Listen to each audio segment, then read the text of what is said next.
오늘도 주님 안에서 승리하는 복된 하루가 되시기를 간절히 축원을 드립니다. 어떤 한 여학생이 편의점에서 알바를 하고 있었습니다. 그런데 어느 날 비슷한 또래의 어떤 남자가 다가오더니 이렇게 묻는 겁니다. 혹시 여기에 용기도 파나요?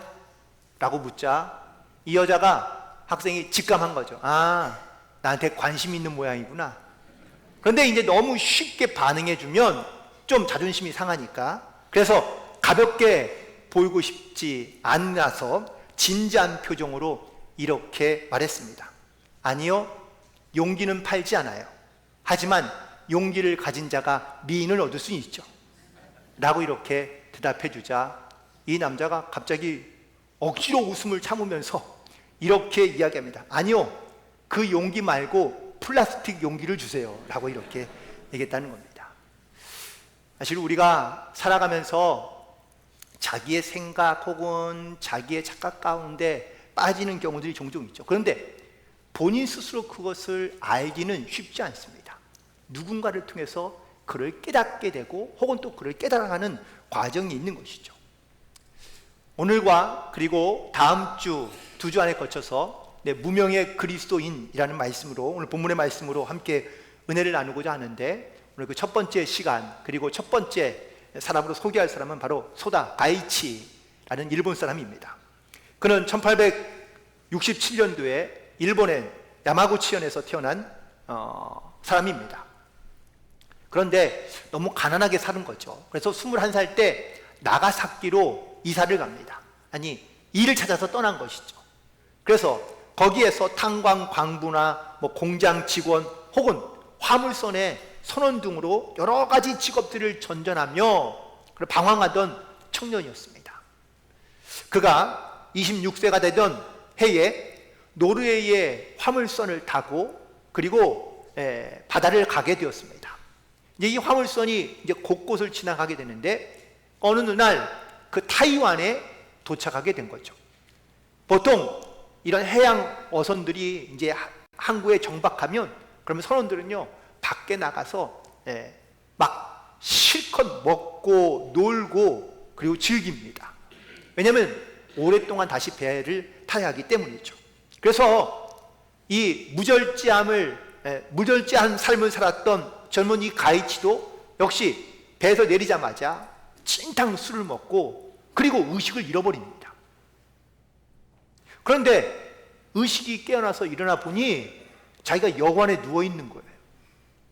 이게 무슨 일인가 싶어서 기억을 더듬어 보았지만 자기가 어떻게 여기에 왔는지 알 수 없는 겁니다. 그래서 여관 주인에게 가서 자기가 어떻게 여기에 오게 됐냐라고 물었더니 술에 취해 길바닥에 쓰러져 있는 점점 의식을 잃어가고 있는 그를 발견한 어떤 사람이 그를 업고 이 여관에 와서 그에게 약을 먹이고 밥을 지불하면서, 밥값을 지불하면서 그를 치료해주고 떠났다는 겁니다. 자기가 며칠이나 누웠는지 알지 못한 채 말이죠. 그래서 이 소다 가이치는 자기를 그 죽음에서 건져준 그 사람이 너무 궁금한 거예요. 그래서 여관 주인에게 물었습니다. 혹시 그 사람이 누군지 아느냐? 라고 물었더니 여관 주인이 말하기를, 아니, 이름도 얼굴도 잘 모르지만 조선인이었다 라는 것은 분명하다는 겁니다. 이 말을 듣는 소다 가이치는요 머리에 큰 충격을 받은 것처럼 큰 깨달음을 얻게 되고, 그리고 그 이후에 그는 완전히 새로운 삶을 살기 시작합니다. 그리고 이름도 혹은 또 얼굴도 나이도 알 수 없지만 나에게 은혜를 베푼 그 사람의 은인의 나라에 내가 반드시 보답하겠다라는 마음의 결심을 갖게 되죠. 그리고 1905년에 그가 자진해서 조선 땅에 건너오게 됩니다.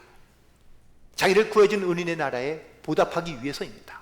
처음에 그래서 YMCA로 들어가서 거기서 일본어 강사를 하게 되는데, 여기에서 만난 사람이 바로 월남 이상재 선생입니다.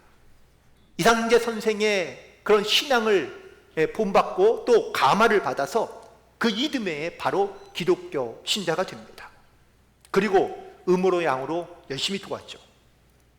1920년대에 전 세계적으로 대공황이 일어나자 못 먹고 사는 사람들이 많아지고요. 바깥에는 버려진 아이들이 많기 시작합니다.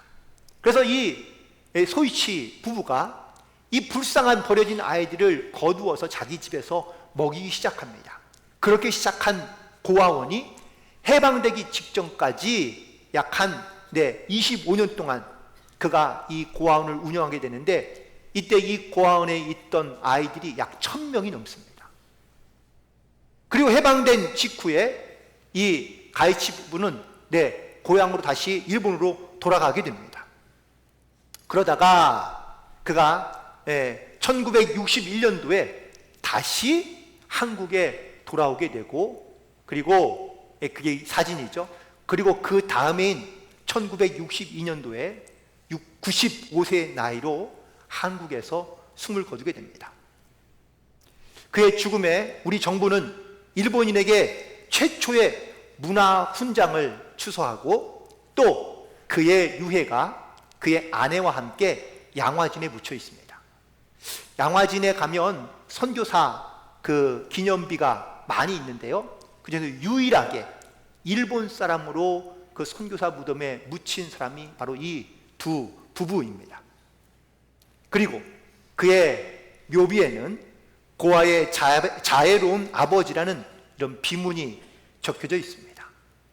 또 한 번이라도 이 소다 가이치를 만난 사람은 한결같이 하는 말이, 그런 일본인이지만 조선인보다 더 조선을 사랑했던 사람이다 라고 이렇게 기억하고 있다는 겁니다.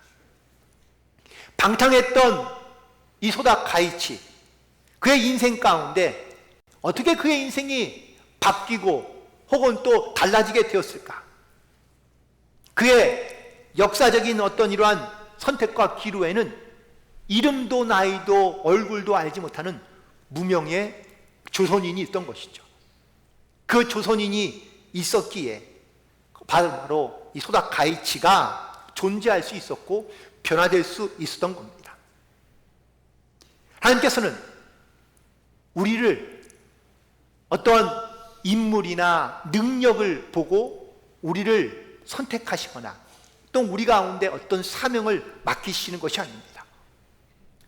우리는 우리의 어떠한 노력과 애씀으로 하나님 앞에 나아가는 것이 아니라 우리의 삶의 자세와 모습을 통하여 우리는 하나님 앞에 나아가야 될 줄로 믿습니다.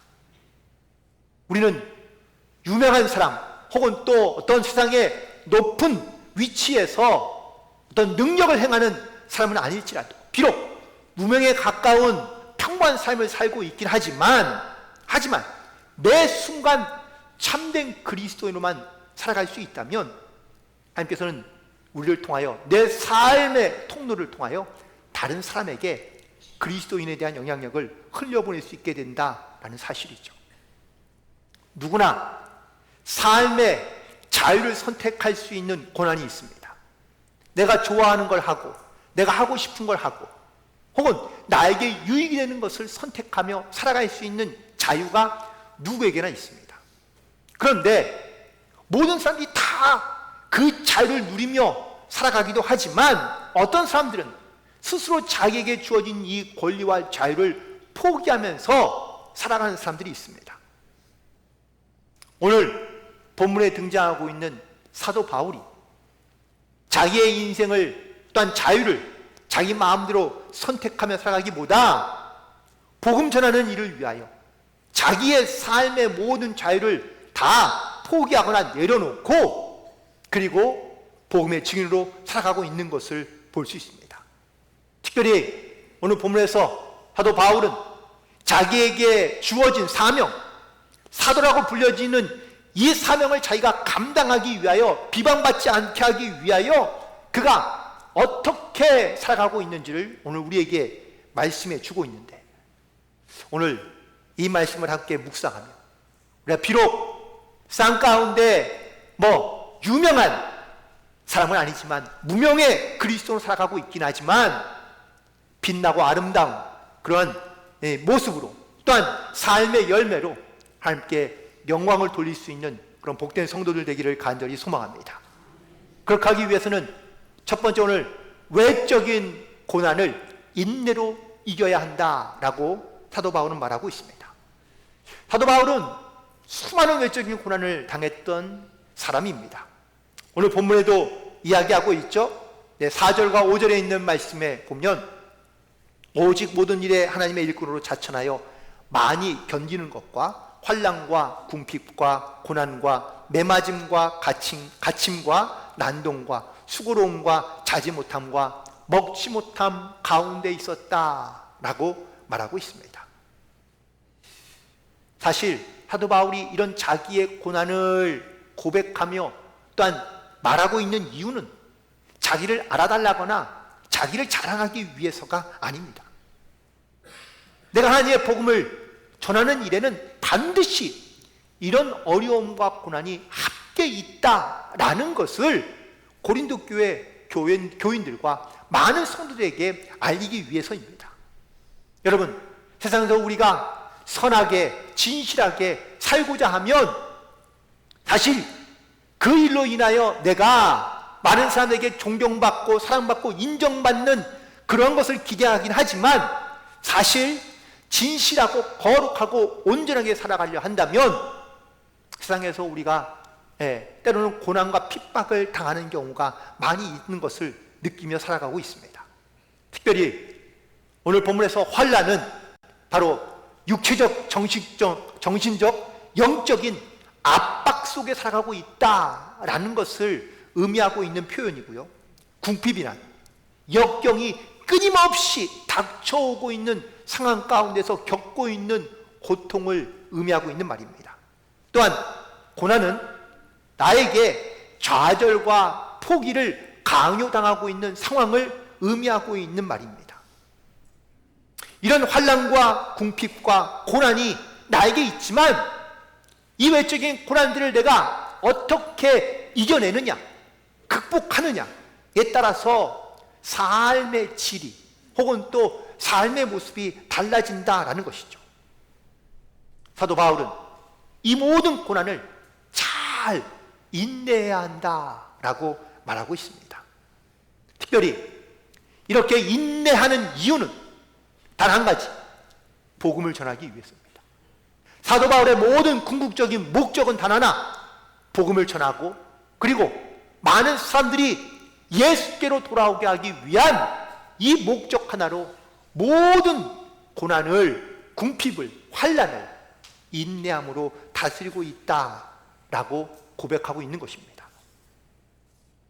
그러나 이런 고난을 인내하게 하는 가장 중요한 그런 도구 혹은 능력은 바로 믿음입니다. 그래서 사도 바울은 우리의 믿음을 견고하게 지켜야 한다라고 말하고 있습니다. 오늘 본문 3절에 있는 말씀이죠. 우리가 이 직분을 비방받지 않게 하려고 무엇이든지 아무에게도 거리끼지 않는다, 누구에게 방해가 되지 않는다 라는 이 말은 내가 고난과 어려움과 환난이 있지만 내가 이 모든 환난과 고난을 이겨낼 수 있는 능력이 나에게 있다는 것을 고백하고 있는 말입니다. 특별히 흔들리지 않는 믿음, 견고한 믿음, 단단한 믿음, 이 믿음이 있어야 이 환난을 내가 믿음으로 이겨낼 수 있다라는 것이죠. 우리가 어떤 유명한 분들의 어떤 이런 간증을, 또 어떤 분들의 신앙의 간증을 들으면 참 저 사람은 믿음이 좋아서, 그런데 특별한 사람만 믿음이 좋냐? 아닙니다. 인내하는 믿음, 이겨내는 믿음, 견고한 믿음이 있으면 어떤 어려움에도 그 고난과 환난을 인내함으로 승리할 수 있는 이런 담대한 믿음을 우리가 갖고 있으면 우리가 다 같은 은혜의 증인으로 혹은 또 간증의 주인공으로 살아갈 수 있는 줄로 믿습니다. 사도 바울은 그렇게 자기의 믿음을 지키는 일, 고난과 환난 가운데 믿음을 지키는 일 하다 보면 우리도 지치고 힘들고 어려우면 우리의 믿음을 지키기가 어려울 때가 분명히 있을 수 있습니다. 하지만 그때마다 내 믿음을 다시 한번 다지고 혹은 또 강하고 견고하게 만들어서 그러면 어떠한 환난에도 쓰러지거나 무너지지 아니하고 다시 일어나 주님의 맡겨진 사명을 끝까지 달려갈 수 있는 성도들이 되기를 주님의 이름으로 간절히 축원을 드립니다. 제가 지난주에 태국의 현지 목회자들 세미나를 다녀왔습니다.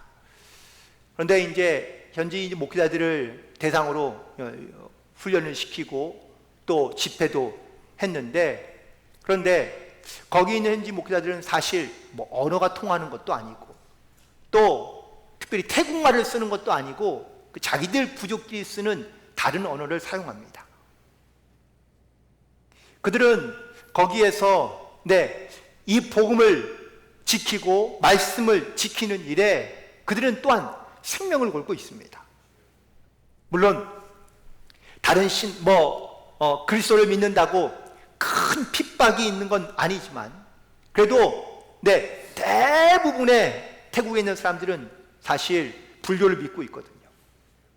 그리고 삶 속에서 특별히 어떤 이러한 어떤 민족적인 그런 탄압을 받고 있는 사람들이긴 하지만 끝까지 자기의 상황 속에서 믿음을 지키기로 작정하고 결단하고 또한 자기들 안에서 정말 하나님의 은혜가 무엇인지를 사모하며 기대하는 믿음을 가지고 열심히 목회하고 있는 현지 목회자들을 보면서 저도 역시 많은 도전을 받고 돌아오기도 했습니다. 여러분, 우리가 믿음을 지킨다는 것 또한 신앙을 지키며 살아간다는 것, 삶의 어떤 모습은 다 다를 수는 있지만 어떠한 상황에서도 믿음을 잃지 않고 견고하고 담대한 믿음을 지켜 행하며 살아갈 수 있는 그런 복된 성도들 되기를 간절히 소망합니다. 특별히 이렇게 믿음을 지키며 나아갈 때 우리에게 필요한 것들이 있는데 그 필요한 것들이 바로 영적인 자질 혹은 또 성품입니다. 내 안에 그리스도의 마음, 그리스도의 성품을 잘 가지고 있어야 한다라고 사도 바울은 우리에게 권면해주고 있는데요. 오늘 본문 6절과 7절에 있는 말씀에 보면 깨끗함, 그 다음에 오래 참음, 자비함, 성령의 감화, 거짓이 없는 사랑, 진리의 말씀, 그리고 하나님의 능력으로 의의 무기를 잘 가지고 영적인 싸움 가운데 나아가야 한다라고 말하고 있습니다. 사도 바울은 믿음만 강조하는 것이 아니라 그 믿음에 합당한 그리스도의 성품을 우리가 갖고 있어야 한다라는 것이죠. 이러한 그리스도의 마음, 성품을 갖고 있을 때 우리 안에 복음의 능력이 나타날 수 있기 때문이라는 겁니다. 갈라디아서 5장에서는 성령의 9가지 열매에 대하여 말씀하고 있습니다. 사랑과 희락과 화평, 그리고 오래 참음과 자비와 양성과 그리고 충성과 온유와 절제, 이 9가지의 성령의 열매들을 말하고 있는데 이 성령의 열매가 바로 그리스도의 성품을 의미하고 있는 말이기도 합니다. 내가 그리스도의 마음을 잘 갖고 있지 않으면, 그리스도의 성품으로 우리를 다듬어 가지 않으면 자꾸 내 안에 인간적인 혹은 또 육적인 그런 성격 혹은 성질, 그런 모습들이 우리 가운데 나타나기 시작하면 죄송하지만 그것이 그렇게 다른 사람이 봤을 때 결코 덕이 되지 않습니다. 물론 끝까지 참아야 되느냐라고 이렇게 묻는다면 그래도 참아야 되지 않을까라고 이렇게 얘기할 수밖에 없겠죠. 우리가 그리스도의 성품으로 다듬어지고 또한 내 안에 이 영적인 그리스도의 마음을 우리가 잘 갖추고 있지 아니하면 우리의 인간적인 어떤 욕심과 욕망과 혹은 자기의 능력과 자기가 가지고 있는 재능으로 우리가 하나님을 섬기는 일을 할 수 있습니다.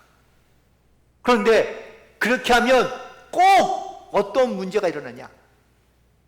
자기의 의가 드러나고 자기가 나타나야 되고 혹은 결국에는 자기 힘과 능력으로 하다가 번아웃 되어서 쓰러지는 경우가 많이 있다는 것이죠.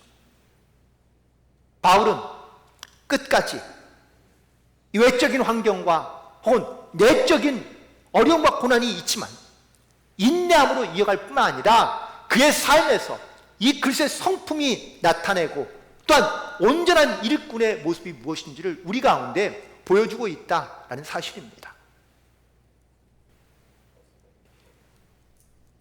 무명의 그리스도인이 쓴 책이 하나 있습니다. 네, 무릎으로 사는 그리스도인이라는 책인데요. 여기에 이 무명의 그리스도인은 사실 이것을 쓴 작가는 있지만 자기의 이름을 드러내지 않은 겁니다. 이 책이 처음으로 출간되고 난 다음에 많은 사람들이 이 책이 읽혀지기 시작하면서 베스트셀러가 됐습니다. 그런데 출판사에서 그래서 이 작가가 누군지 너무 궁금한 거예요. 그래서 수송을 해서 미국까지 이 작가를 찾아서 떠나게 되었습니다. 도서관이나 헌책방을 뒤지다가 어느 유명한 신학대학원에서 이 무명의 그리스도인을 만나게 되고 찾게 됩니다. 그의 이름을 그 도서카드에서 찾게 된 것이죠. 그런데 그가 쓴 책이 한 10권이나 되더라고요. 그래서 이 10권을 다 모아서 시리즈를 만들려고 출판사에서 기획을 했다는 겁니다. 그래서 저자를 찾아가 그 실명을 밝히면 어떨까요? 라고 이렇게 얘기했는데 그 사람은 원치 않았다는 겁니다. 그래서 출판사에서도 이 책을 쓰고 난 다음에 그 책의 저자가 자기의 이름을 밝히거나 쓰는 그건 고스란히 저자의 권한 아닌가요? 그런데 자기의 힘을 드러내지 않고 무명의 그리스도인이라고 기록한 그의 마음을 존중해서 모든 책에 무명의 그리스도인이라는 그러한 작가로 그렇게 책을 출간하게 되었다는 겁니다. 이름도 없이 빛도 없이 자기의 이름을 드러내지 않는 하나님을 섬기는 자, 그런 모습과 또한 그런 신앙이 사실 우리에게 다가오는 감동이 다른 것을 느낄 수밖에 없습니다. 특별히 오늘 본문에서 사도 바울은 그리스도인이란 역설의 진리로 살아가야 된다라고 말하고 있습니다. 오늘 본문 8절부터 10절까지에 있는 말씀 가운데 있는 말씀을 보면 우리는 속이는 자 같으나 참되고 무명한 자 같으나 유명한 자요 죽은 자 같으나 우리가 살아있고 징계를 받는 자 같으나 죽임을 당하지 아니하고 근심하는 자 같으나 항상 기뻐하고 가난한 자 같으나 많은 사람을 부유하게 하고 아무것도 없는 자 같으나 모든 것을 가진 자라고 고백하고 있습니다. 가끔 일을 하다 보면 우리의 이름이 사람의 입에 오르락내리락 하는 경우가 있습니다. 어떤 경우에는 좋은 일로 또한 좋은 어떤 이름으로 사람들의 입에 오르내릴 때는 기분이 좋죠. 그런데 어느 경우에는 내가 하지도 않는 일, 오해와 혹은 또 억지로 말미암아 내 이름이 원치 않게 욕된 이름으로 오르락내리락 하는 경우도 분명히 있습니다. 그러면 마음이 불편해지고 힘들어집니다. 만약에 우리가 하나님의 일꾼으로 살아간다는 것은 내가 주님의 이름 때문에 영광을 받고 혹은 또 칭찬을 얻고 세상에서 잘 살기 위한 그런 기대와 그런 어떤 목적을 가지고 내가 신앙생활을 하고 있다면 고난이 오고 또한 환난이 다가오게 되면 우리는 주님의 이름을 멀리할 수밖에 없는 겁니다. 사도 바울은 오늘 자기의 신앙의 고백을 통하여 신앙인이란 역설의 진리로 살아가야 된다는 것을 말씀하고 있는 겁니다. 내가 유명해지는 것보다 무명해도 아무 상관없다. 사실 우리가 살아가면서 우리의 모든 삶은 다 무명한 삶을 살아가고 있습니다. 그 무명이 어쩌면 내 인생 가운데 사실 어떤 핸디캡으로 작용할 수 있을지도 모르겠지만 우리가 무명한 자 같으나 주님 앞에서는 유명한 자가 되고 내가 죽은 자 같으나 하나님 앞에서는 살아있는 자로 살아가는 것. 지금은 나는 고난과 환난을 받고 있지만, 근심하는 자 같지만 항상 기뻐하며 감사할 수 있는 것. 이것이 바로 복음의 진리를 가지고 살아가는, 예수님을 내 마음에 모시고 살아가는 성도 그리스도의 모습이지 않는가. 바울은 복음 때문에 고난받는 것, 복음을 전하면서도 무명한 자로 살아가는 것, 그는 이 일에 대하여, 이 모습에 대하여 개의치 않는다고 고백하고 있습니다. 아니, 오히려 자기의 부족한 것을 자랑하며 고백하고 있습니다.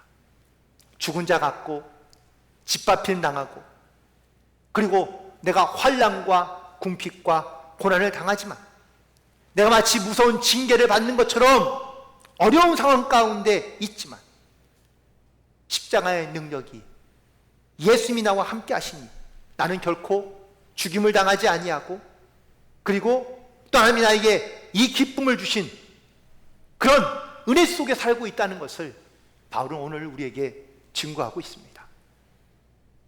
그리고 가진 것이 없지만 모든 것을 가진 자처럼 여유롭고 평안하며, 그리고 하나님의 은혜와 사랑의 증인으로 담대하게 살아가는 성공의 삶, 승리의 삶을 살고 있는 것을 보게 됩니다. 복음은 우리에게 항상 역설적인 능력을 나타냅니다. 그리고 세상은 이런 사람을 감당하지 못하게 됩니다. 우리는 다 평범하거나 아니면 무명의 삶을 살고 있습니다. 하지만 비록 무명의 그리스도인이라 할지라도 여러분이 머무는 곳곳에, 또한 살아가는 그 삶의 터전에 하나님이 나와 함께 하신다는 이 담대하고 견고한 믿음을 잃지 않고, 그리고 주님이 주시는 기쁨과 은혜로 여러분의 삶의 통치력을 하나님께 맡기며 붙들려 살아갈 수 있게 되기를 간절히 소망하며, 그리고 비록 무명의 그리스도인이지만 나를 통하여 주님의 이름이 선포되고, 또한 주님의 나라가 증거되며 주님의 마음과 성품을 닮은 그런 그리스도인으로 믿음의 선한 영향력을 흘려보내며 담대하게 살아가는 성도들이 되기를 주님의 이름으로 간절히 축원을 드립니다. 오늘 이러한 능력이 사는 모든 성도들의 삶 가운데 함께하게 되기를 주님의 이름으로 간절히 소망합니다.